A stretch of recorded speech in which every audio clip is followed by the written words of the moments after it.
So, Kurenai is definitely the best DLC that we have ever gotten. Like, I feel like I definitely invested money for a reason with this one. Like, just these matches are both super fun, super crazy, and it's not just me using Kurenai, which is why I say that. These two matches are me both using her and going against her. And yeah, it's both just a great time. Like, her jutsus, her grabs, her everything are just so fun to use and so fast paced, and just it flows so smoothly in this game. And unlike Jigen and Ishiki, I feel like I'm gonna be happy to see these characters being at least this character being overused in ranked. Like, I would love to see her a million times in a ranked match.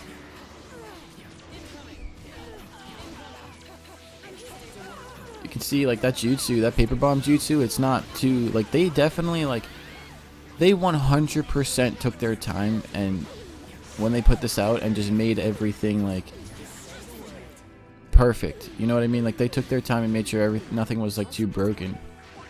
And this jutsu, that ultimate was awesome. That was a perfect ultimate cancel. I actually couldn't believe that I got this one online. I didn't expect to get it online on my first try. Well, not my first try, but one of my first tries with her. She's still like a level 3, I think. So I've only used her just like maybe twice. This might be like my third time using her, and yeah, so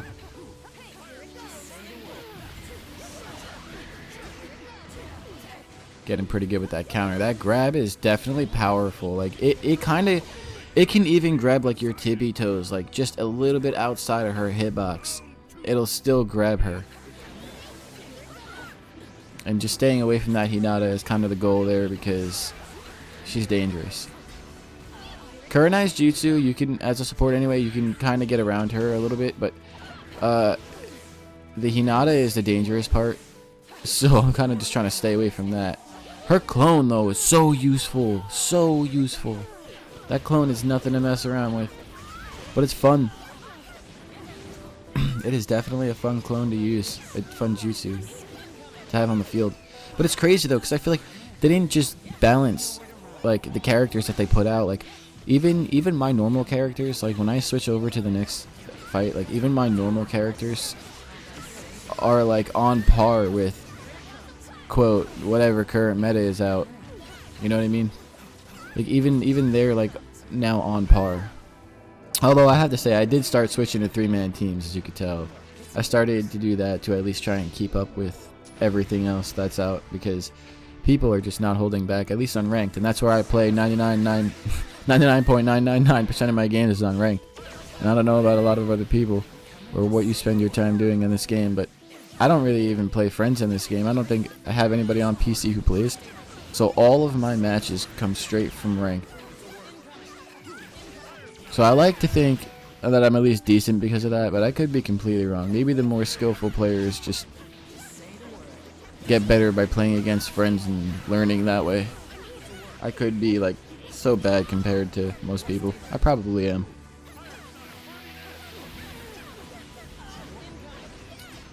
It's crazy too, because it's difficult to like think first and like in the moment, like, okay, I gotta hold the analog stick sideways and use my support.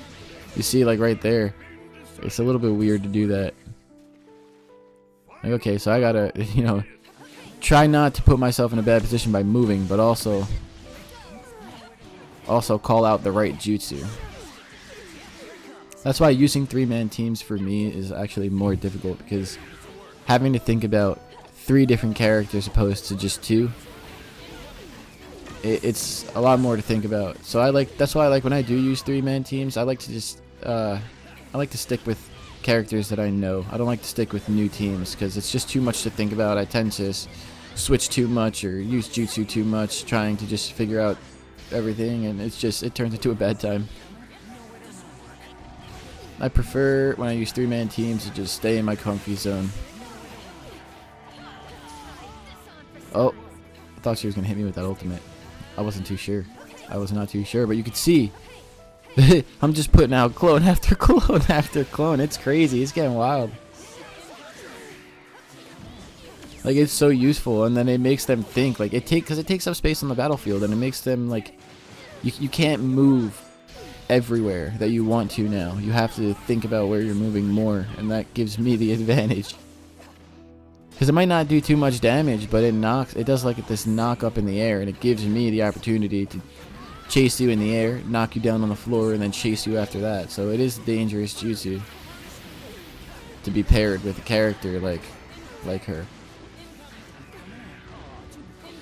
And those tags, you use those tags the right way, and yeah, bad day for anybody. Bad day for anybody. I'm telling you, I have made people leave the game already with those, but this is my normal 3-man team, right? So typically my 2-man team is Sasuke and Obito. This is my standard 3-man team. I just add Kimimaro. He's also one of my favorite characters in the anime. I am very sad at how he died, actually. It was a very disappointing moment in the anime. But also, he's on the battlefield for a little bit of time. He takes up some field space if he's used the right way. He's very good for creating entry points. And he pairs up very nicely with Sasuke's combos and ultimate setups and stuff like that. So I just add him next to my standard Obito.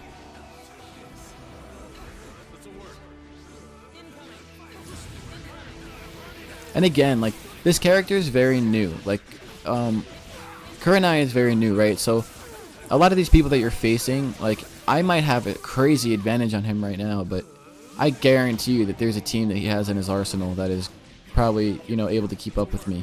It's just, this character is very new, and so everybody is getting used to her. But I can't wait, because in the future, maybe like a month or two from now, you're going to start seeing people having some crazy team setups with Kurenai. I guarantee it. People are only just now figuring out what to do with her. Give people some time. Like I said, maybe a month, maybe a little bit more, maybe even less. Sometimes people are on point with this stuff. And yeah, you'll see that some crazy things are going to come about with this character if she's already not good enough. Like, look at that. That is crazy that you could follow that up with an ultimate. That is literally insane that you could follow up the air combo with an ultimate. We're both pretty low with no subs. Oh, I'm getting my subs back, so I kind of put an end to that there. Yeah, it's crazy. You could do a lot of things with that character. She's very versatile. She has a lot of different advantages to her. That's why I love Obito too. He could take out multiple supports. The only thing is, with that Shikamaru, you have to wait it out. There's no point in subbing it. You might as well just wait it out till the last second, and then if they come at you with something crazy like an ultimate, sub that last second. But don't be a fool and throw out 2, 3, 4 subs like that guy just did to my paper bomb.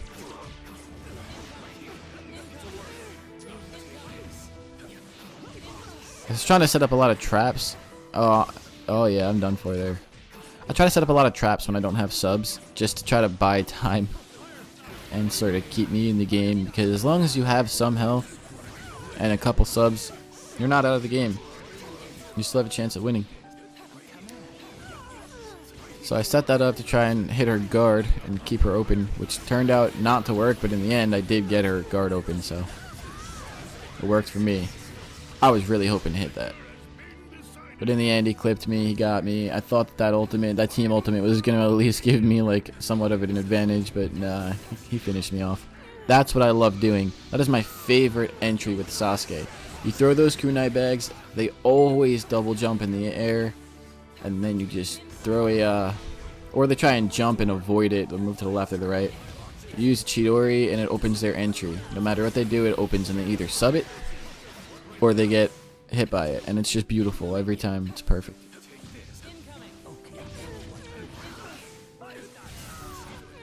That was awesome too.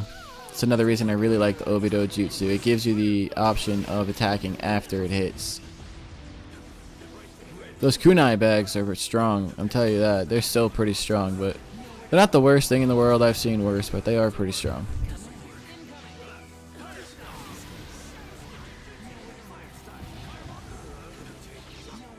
That Kurenai jutsu is so good, but you can see here, I'm trying to just keep it down because I know if he puts out 2 or 3 on the field, it's going to get hard to deal with. So I'm trying to, like, every time I see 1 or 2, take it out. Just take it out immediately, because then we'll both be at the same chakra level, and neither of us will have the advantage at that point. Am I going to finish him in the air here? Because that would be crazy. All that health in the air. That was half a health bar in the air. No sub regen. That's why it's dangerous. But yeah, anyways, I really hope you guys enjoyed those 2 fights, even though they were crazy, intense, and quick. And yeah, I will, actually, let me know what everybody thinks about the update. Let me know what everybody thinks about the update down below, because I think Kurenai was an amazing addition to this game. She really was, and she's putting a lot of, like, skillful play back on the board. And it feels good. But anyways, I'll catch you guys next time. Peace out.